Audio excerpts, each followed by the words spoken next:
നാളെ മീനാക്ഷിയുടെ കല്യാണമാണ്. സ്കൂൾ അധ്യാപകനായ ശങ്കരൻ മാഷിൻ്റെയും സരസ്വതിയുടെയും ഇരട്ട പെൺകുട്ടികളിൽ ഇളയവളാണ് മീനാക്ഷി. മൂത്തവൾ മാനസി. ആളൊരു നഴ്സാണ്. വിദേശത്താണ് ജോലി ചെയ്യുന്നത്. മീനാക്ഷിയെ കല്യാണം കഴിക്കാൻ പോകുന്നത് അമ്പാട്ടെ വാസുദേവൻ്റെയും റാണിയുടെയും മകനായ അർജുനാണ്.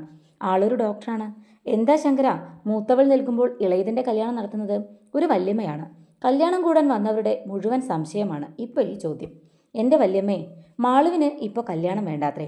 സമയമാവുമ്പോൾ അവൾ തന്നെ പറയാം എന്നാണ് പറയുന്നത്. ഇപ്പോഴത്തെ കുട്ടികളല്ലേ, രണ്ടാളെയും ഒരു വീട്ടിലേക്ക് കൊടുക്കണം എന്നൊക്കെ ഉണ്ടായിരുന്നു എൻ്റെ മനസ്സിൽ. പറഞ്ഞിട്ട് കാര്യമില്ലല്ലോ. ശങ്കരൻ അവർക്കുള്ള മറുപടി കൊടുത്തു. ഈ സമയം റൂമിൽ മീനാക്ഷി ഒരുങ്ങിക്കൊണ്ട് നിൽക്കുകയാണ്. ഫോണിൽ ആരോടോ പരാതി പറയാണ്.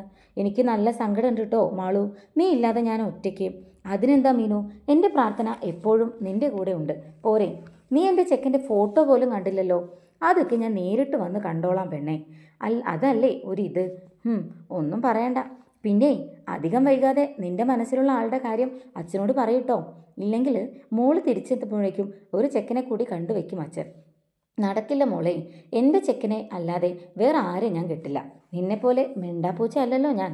ഓ ആയിക്കോട്ടെ, ആ രാജകുമാരൻ വരുന്നത് വരെ നീ കാത്തിരിക്കട്ടോ. ഓക്കെ, എന്നാൽ ബൈ. അവർ ഫോൺ വെച്ചു. മാളു, നീ എന്താ നാളെ അവിടെ എത്തുന്ന കാര്യം അവരോട് പറയാത്തത്? മാളുവിൻ്റെ റൂംമേറ്റ് നാൻസിയാണ്. സർപ്രൈസ് ആണ് മോളെ. മീനു എൻ്റെ ജീവനാണ്, ഒരു മിണ്ടാപ്പൂച്ച. പലപ്പോഴും അവൾക്ക് വേണ്ടി ഞാനാ സംസാരിക്കാറ്. ഈ വിവാഹം പോലും അച്ഛൻ കണ്ടെത്തിയതാണ്. അവൾക്ക് ഒരു ഡിമാൻഡുമില്ല. എൻ്റെ മീനുവിനെ കെട്ടുന്നവൻ ഭാഗ്യവാനാണ്. 1 മാസം കൊണ്ടുണ്ടായ വിവാഹമാണ്. ജാതകദോഷം കാരണം ഇടിപിടിന്ന് നടക്കുന്നത്. അല്ലെങ്കിൽ 1 മാസം മുൻപ് തന്നെ പോവാർന്നു. എന്നാലും നിനക്ക് ലീവ് കിട്ടിയില്ലേ? കിട്ടി, എന്നാലും ഒരു വിഷമം. സാരല്ല. അല്ല മോളെ, ഇന്നെന്താ നിന്റെ ചെക്കൻ വിളിക്കാത്തേ? അറിയില്ല, മെസ്സേജ് ഇട്ടിരുന്നു തിരക്കാണെന്ന് പറഞ്ഞ്. മീനുവിൻ്റെ കഴിഞ്ഞിട്ട് വേണം ഞങ്ങളുടെ കാര്യം വീട്ടിൽ പറയാൻ. ഓക്കെ, അപ്പോൾ നടക്കട്ടെ, നീ റെഡി ആയിക്കോ. ഈ സമയം അമ്പാട്ട്, ഡാ അജു, നീ ഇന്ന് ഒരുപാട് ഹാപ്പിയാണല്ലോ. പിന്നല്ലാതെ മോനെ, 4 വർഷത്തെ പ്രണയം നാളെ സാഫല്യമാവുകയല്ലേ? അല്ലടാ, എന്നിട്ടും എൻ്റെ മാനസി ഇതുവരെ കല്യാണത്തെ പറ്റി ഒരു വാക്ക് പോലും പറയാത്തത്? ഗിരിയാണ് അജുവിൻ്റെ ഫ്രണ്ട്. അവൾ എനിക്ക് സർപ്രൈസ് തരാൻ നോക്കുകയാണ്. അതുകൊണ്ട് ഞാനും വിട്ടുകൊടുത്തിട്ടില്ല. ഇങ്ങനെ ഒരു കാര്യത്തെപ്പറ്റി അറിഞ്ഞതായേ ഭാവിച്ചില്ല. സത്യം പറഞ്ഞാൽ അച്ഛനും അമ്മയും കല്യാണക്കാരും പറഞ്ഞു വന്നപ്പോൾ എതിർക്കാൻ വേണ്ടി നോക്കിയതാണ്. അപ്പോൾ ഇവളുടെ ഫോട്ടോയാണ് എനിക്ക് അവർ കാണിച്ചു തന്നത്. സാരിയൊക്കെ ഉടുത്ത് നല്ല ഭംഗിയിൽ. ഇതുവരെ മാനസിയെ ഞാൻ സാരിയിൽ കണ്ടിട്ടില്ല. ഒരിക്കൽ ഹോസ്പിറ്റലിൽ എന്തോ ആവശ്യത്തിന് വന്നപ്പോഴാണ് ഞാൻ അവളെ കാണുന്നത്. ഷർട്ടും പാൻസും ധരിച്ച ഒരു പെൺകുട്ടി. അവിടുന്ന് തുടങ്ങിയ സൗഹൃദം പ്രണയമായി. ഇപ്പോൾ ഇതാ വിവാഹത്തിലുമെത്തി. അജുവിൻ്റെ ചുണ്ടിൽ മനോഹരമായ ഒരു പുഞ്ചിരി വിരിഞ്ഞു. വിധി തങ്ങൾക്കിടയിൽ കളിക്കാൻ പോകുന്ന കളിയറിയാതെ അവർ 3 പേരും ആ രാത്രിയെ വരവേറ്റു.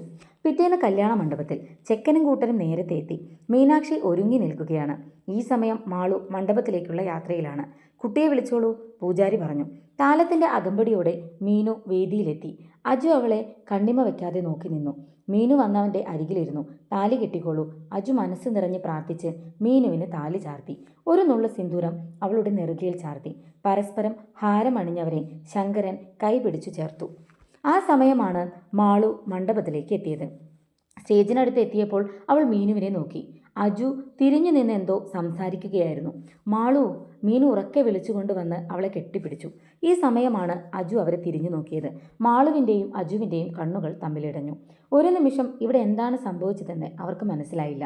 മോനെ, ഇതാണ് എൻ്റെ മൂത്ത മകള് മാനസി. ഇവർ ഇരട്ടകളാണ്. ആ നിമിഷം അജു ഞെട്ടിത്തരിച്ചു.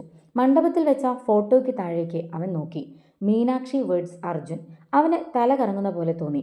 ആ സമയം മാളു തൻ്റെ മുന്നിൽ നിൽക്കുന്ന മീനുവിനെ ഒന്ന് നോക്കി. കഴുത്തിൽ താലിയും സിന്ദൂരവും അണിഞ്ഞ് സന്തോഷത്തോടെ അവൾ നിൽക്കുകയാണ്. അവൾക്ക് മുന്നിൽ താൻ നെഞ്ചു തകർന്നു വീഴുമോ എന്നവൾ ഭയന്നു. വരുത്തി തീർത്ത ചിരിയോടെ അവൾ സ്റ്റേജിലേക്ക് ചെന്നു. അജുവിന് നേരെ കൈനീട്ടി. അവൻ്റെ കലങ്ങിയ കണ്ണുകൾ കാണാൻ അവൾക്ക് സ്വയം നിയന്ത്രണം നഷ്ടപ്പെടുന്ന പോലെ തോന്നി. മണ്ഡപത്തിൻ്റെ ഒരു കോണിൽ മാളുവിനരികിൽ നിൽക്കുകയാണ് അജു. മീനുവിനെ സാരി മാറ്റാൻ കൊണ്ടുപോയിരിക്കുകയാണ്. 2 പേർക്കുമിടയിൽ മൗനമായിരുന്നു. അവൾ പാവമാണ്, വേദനിപ്പിക്കരുത്, മാളു പറഞ്ഞു. അജു അവളുടെ മുഖത്തേക്കൊന്ന് നോക്കി. ഈ കല്യാണം നടക്കാനുണ്ടായ സാഹചര്യം നിന്നോട് ഞാൻ പറഞ്ഞില്ലേ? എന്തേ ഒരിക്കലെങ്കിലും മീനുവിനെ പറ്റി നീ പറഞ്ഞില്ല? മാളു ഒന്ന് ചിരിച്ചു. ഞാൻ പലപ്പോഴും പറയാറുള്ള ആ സർപ്രൈസ് അത് അവളായിരുന്നു. അവളുടെ കണ്ണിൽ നിന്നും ഒരു തുള്ളി താഴെ വീണു. അജുവും മീനുവും ഇറങ്ങാൻ സമയമായപ്പോൾ അവൾ എല്ലാവരോടും യാത്ര പറഞ്ഞു. അജു മാളുവിനെ മാത്രം നോക്കി. കാർ അകന്നു പോകുമ്പോൾ തൻ്റെ ജീവിതമാണ് തന്നെ വിട്ടുപോകുന്നത് എന്ന് അവൾ തിരിച്ചറിഞ്ഞു. അമ്പാട്ടെത്തി മീനുവിനെ ഫ്രഷാകാൻ കൊണ്ടുപോയി. വൈകിട്ട് റിസപ്ഷൻ സമയത്തും അജു അസ്വസ്ഥനായിരുന്നു. അവൻ്റെ ഉള്ളിലെ തീ അവൻ ഗിരിയോട് തുറന്നു പറഞ്ഞു. ഒരു നിമിഷം ഗിരി ആകെ വല്ലാതായി. അജു, എന്താ ഞാൻ നിന്നോട് പറയാ, ഇതായിരിക്കും വിധി. അവൻ മീനുവിനെ നോക്കി. ഒന്നും അറിയാതെ പുതിയ ജീവിതത്തിനായി കാത്തിരിക്കുന്നവൾ. രാത്രി റൂമിലെത്തിയപ്പോൾ അജു മീനുവിനോട് സംസാരിച്ചില്ല. മീനുവിന് ആകെ സങ്കടമായി. അജുവേട്ടാ, അവൻ തിരിഞ്ഞു നോക്കി. പാൽ എനിക്ക് വേണ്ട, തനിക്ക് വേണേൽ കുടിച്ചോളൂ, എന്നിട്ട് കിടന്നോ, ക്ഷീണം കാണില്ലേ. അവൾ അവനെ നോക്കി. പാൽ എവിടെ വെച്ചു? അവൻ എന്തോ ഒരു അകൽച്ചയുണ്ടെന്ന് അവൾക്ക് തോന്നി. ഒന്നും പറയാതെ അവൾ കിടന്നു. അജു ബാൽക്കണിയിലേക്ക് പോയി. അന്ന് രാത്രി അവർ 3 പേർക്കും ഉറങ്ങാനായില്ല. പിറ്റേന്ന് മുതൽ തന്നെ അജു ഹോസ്പിറ്റലിൽ പോയി. 2 ദിവസം ലീവ് എടുത്തൂടെ എന്ന് അമ്മ ചോദിച്ചപ്പോൾ തിരക്കാണെന്ന് പറഞ്ഞു. മീനുവിന് മനസ്സിലായിരുന്നു തന്നിൽ നിന്നും ഒഴിഞ്ഞു മാറാനാണ് അവൻ അങ്ങനെ ചെയ്തതെന്ന്. ദിവസങ്ങൾ കടന്നുപോയി. വാസുദേവനും റാണിക്കും മീനു നല്ലൊരു മകളായി. അജുവിന് മാത്രം അവളെ പൂർണ്ണമായി സ്വീകരിക്കാനായില്ല. എങ്കിലും അവൾ ആ വീട്ടിൽ നൽകുന്ന സന്തോഷം അവൻ തിരിച്ചറിയുന്നുണ്ടായിരുന്നു. അത്യാവശ്യ കാര്യങ്ങൾ മാത്രം അജു മീനുവിനോട് സംസാരിച്ചു.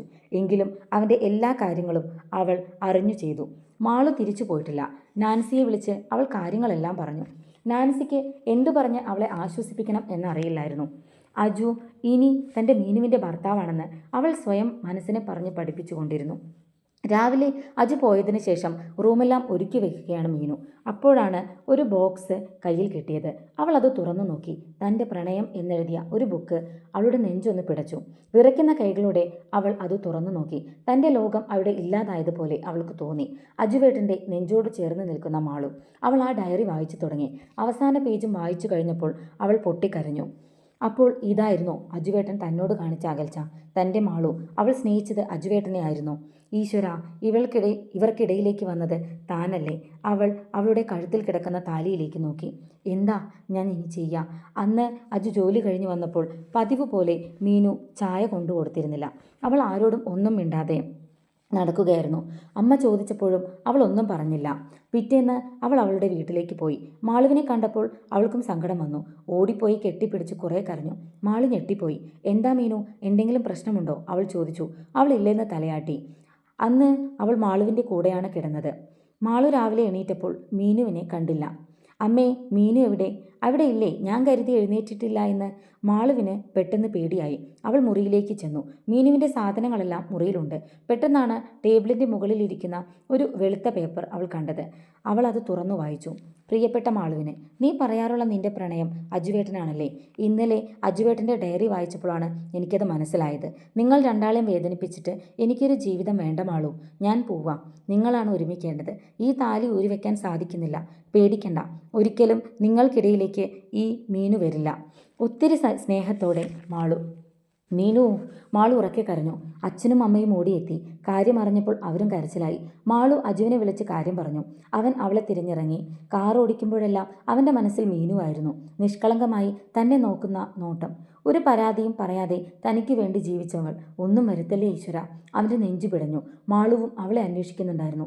പോലീസ് സ്റ്റേഷനിലും പരാതി കൊടുത്തിരുന്നു. നേരം ഇരുട്ടി. അജു തൻ്റെ കാറുമായി ക്ഷേത്ര പരിസരത്തെത്തി. അന്ന് ആദ്യമായി അവൻ ആ നടയിൽ നിന്നും മീനുവിന് വേണ്ടി പ്രാർത്ഥിച്ചു. ആ സമയത്താണ് മാളുവിൻ്റെ കാറും അങ്ങോട്ടെത്തിയത്. അവളും മനസ്സ് നിറഞ്ഞു പ്രാർത്ഥിച്ചു, തൻ്റെ മീനുവിനായി. അവർ ഒരു നിമിഷം പരസ്പരം നോക്കി തിരിഞ്ഞു നടക്കാൻ തുടങ്ങി. അപ്പോഴാണ് തിരുമേനിയുടെ സംസാരം അവർ കേട്ടത്. കുട്ടി പോകുന്നില്ലേ? രാവിലെ ഇരിക്കുന്നതല്ലേ? അത് കേട്ട നിമിഷം അജുവും മാളുവും അങ്ങോട്ടോടി. അവിടെ വാടിത്തളർന്നിരിക്കുന്ന തൻ്റെ മീനു. മീനു. മാളു അവളെ വിളിച്ചു. ഓടി വന്നു. എന്താ നീ കാണിക്കണേ? നീ പോയാൽ എല്ലാവരും ഹാപ്പിയാവോ?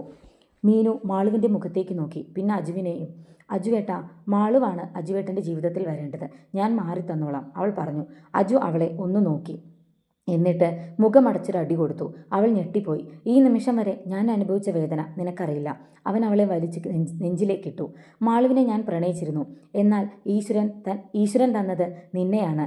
ഈ ജീവിതത്തിൽ ഈ അജുവിൻ്റെ പാതി നീയാണ്. അവൾ പൊട്ടിക്കരഞ്ഞു. ആ കാഴ്ച കണ്ട മാളുവിന് സന്തോഷമായി. അവൾ ആ ക്ഷേത്രത്തിൻ്റെ പടികൾ പതിയെ ഇറങ്ങി. ഇനി ഇവിടെ ആരംഭിക്കട്ടെ മീനുവും അജുവുമായുള്ള ജീവിതം. മാളുവിൻ്റെ രാജകുമാരൻ അവളെ തേടി എത്തുന്നതുവരെ. ശുഭം. ഈ കഥ ഇഷ്ടമായാൽ ലൈക്ക് അടിക്കാനും സബ്സ്ക്രൈബ് ചെയ്യാനും മറക്കല്ലേ. നന്ദി.